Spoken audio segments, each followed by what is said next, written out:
really can't overstate how often it happens that a semi-truck seems to find itself on a set of railroad tracks, and semi-truck drivers, I would logistically think, might be a little bit more respectful of a locomotive and the train involved, given what they drive. I mean, a semi-truck isn't exactly small, especially compared to pretty much everything else on the road. They're generally diesel-powered, very big, very heavy, and require a lot of stop time. Not as much as a fully loaded freight train, to be sure, but the drivers of a semi is going to have a much more direct experience with physics and understanding why big things can't stop very fast. So, based on that, you would logically think that most truck drivers, and I would say most truck drivers know this, but there are some, obviously, that shouldn't be driving them, but most truck drivers are well aware that trains can't stop. Okay, I mean, they can, but not nearly as quickly as people still to this day, even after decades of cars and trains sharing space, people still don't seem to understand that no, that train will not stop for you. It will probably not even attempt to stop for you. Even if the engineer sees you and throws the emergency brake, if it is going over 20 miles per hour, it's not gonna happen. It's not gonna happen. And yet truck drivers seemingly keep winding up, keep doing this thing. Just stop, look, and listen. Honestly, you can look up train versus semi on YouTube and you will find a plethora of videos of this kind of thing happening. The advent of smartphones means that pretty much everybody has a perfectly serviceable video camera in their pocket at all times. Therefore, we, as internet goers, can see this happen frequently enough to be somewhat concerned, and I am, for a few reasons, but to start, the safety of everyone on the road. If you're in a car and you get stuck on the railroad tracks, I don't know how you wound up there, maybe it wasn't your fault. It probably was, but maybe it wasn't your fault. Get out of the car. Do not try to save the car. Get out of the car. Semi-truck drivers generally will do this, and in fact, none of the footage that I showed you involved a death, so that's good. But still, why does that keep happening? Well, for one, it's almost always the semi-truck driver's fault. And in fact, very, very, very, very rarely, almost never, is this kind of a collision going to be the fault of the locomotive crew. It's not going to be their bad. Why? Because they can't stop in time. They can't. If they could, they probably would, but they cannot. Therefore, the burden of safety is placed on the people that absolutely can stop what they're doing and don't have large glowing red lights and gates and bells screaming at you, hey, don't cross the track right now.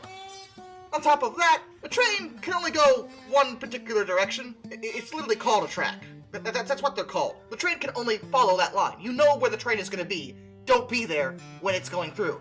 If the train isn't there, then, well, there are other issues if that's going on. But we're not talking about that. We're talking about if everything is going correctly, in which case, do not step on the tracks at all. So why then do semis in particular seem to be getting stuck on railroad tracks? Well, it is the driver's fault, but sometimes there is a logical reason for it. Perhaps you are loosely familiar with the concept of inertia. Inertia is a property of matter by which it will continue to move until acted on by an outside force. That's the loose definition of inertia. Inertia applies to everything, and with vehicles it's very applicable. Whether it's a train or a car or a semi-truck, it's always relevant. And in fact, inertia is pretty much the reason why a train can't stop that quickly, because the amount of weight and the amount of force you can apply to stop the train is not going to be enough to do that very quickly. But a semi-truck is very similar in this regard, and it's relevant to why they get stuck.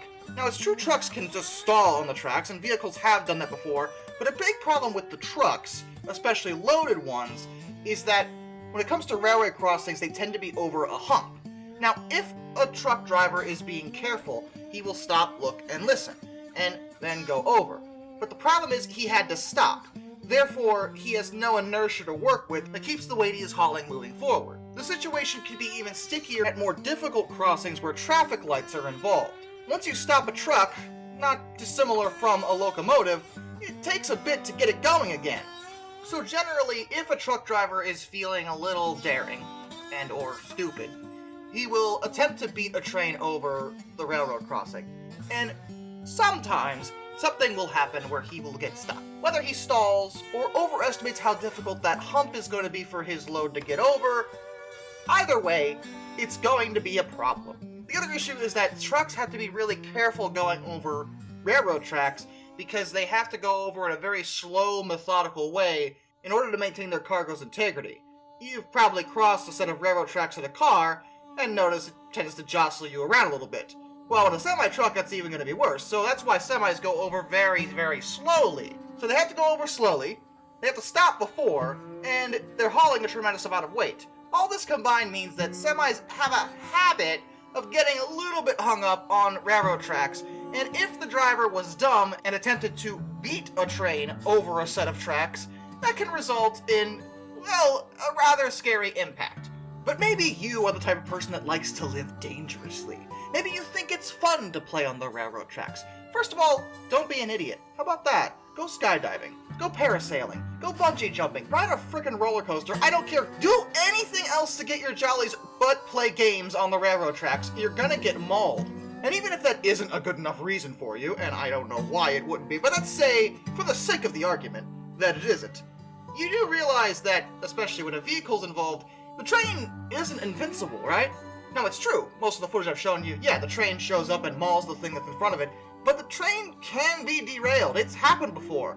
Yes, probably, whether it's a car or even a semi, a train will simply barrel over the thing, knock it out of the way, and keep going. But I want to stress on the word probably. Probably. It doesn't mean that's what happens every time. And there have been cases where that is absolutely not what happened at all. I mean, yes, the car and or semi were completely obliterated, but so was the train because it caused it to derail. The specific accident I'm going to mention was the 1999 Bourbonnais, Illinois train accident. The accident occurred on March 15th and involved Amtrak southbound City of New Orleans passenger train, as well as, yes, a semi-truck. That day, the City of New Orleans train number 59 was pulled by two General Electric P40 DC locomotives, also known as the Genesis series. Now, the DCs were actually an improvement to the original Genesis, but ultimately what you need to know is that these were meant to be the state-of-the-art replacements for the aging fleet of F40 PHs that Amtrak was still using. And the F40 PHs were great on their own, don't get me wrong, but they were getting old. The Genesis was meant to be an improvement in almost every category, whether it be speed and power, as well as adding a new height restriction so that they could operate on certain lines with low-profile tunnels. Overall, these diesels have been remarkably successful. The only downside is that you've probably noticed they're car bodies, which means that they're a bit more of a pain to work with when it comes to maintenance when compared to hood units. But outside of that, they've been great for Amtrak's passenger service, and still serve to this day. But on that day, a semi-truck driver, John R. Stokes, thought it'd be a really, really great idea to challenge this state-of-the-art, heavy piece of rolling stock to a friggin' race. And guess what? He lost, and not without significant effect. See, Stokes wasn't just hauling any old semi-load. He was hauling steel, which I'm sure I don't need to tell you, is exceedingly heavy. This significantly heavier than normal load probably was a big factor in causing the train to derail. Even though the engineer did observe the truck trying to cross when he wouldn't make it and set the emergency brake, it didn't matter. He was traveling 79 miles per hour, or 127 kilometers per hour. He was not gonna stop this train. Both the train's locomotives and 11 of the train's 14 passenger cars derailed. 11 people were killed and 121 were injured. Among the injured was John R. Stokes himself, but I feel a little less sympathy for him given the situation, and so did the authorities. Stokes also had a not insignificant amount of violations when it came to traffic law. He was often over his maximum driving time, and had multiple other violations that required his attendance of traffic school 5 times in 3 different counties, which should have resulted in his license being suspended at the time of the wreck. The reality in this situation is that Stokes shouldn't have been behind the wheel at all, and the authorities should have known this, yet didn't act. In 2004, he was found guilty and served 2 years in prison. He died in 2007 from a cerebral hemorrhage. But the point of this story is that it's not even just about you. I mean, yeah, okay, let's start with you. You are going to get destroyed. Your vehicle is going to get destroyed. The train doesn't care about you, okay? The engineer might, the train doesn't. It's not going to stop. But even if that isn't enough of a reason, you could potentially endanger other people. From the flying debris of your vehicle to possibly derailing a train and getting 11 people killed. I don't think anyone here wants that to happen. So how about we all get together and agree that drivers in general, whether you're driving a truck or a car, should make it a point not to play around on the railroad tracks. Till next time, this is Darkness, and I bid you all a fond farewell.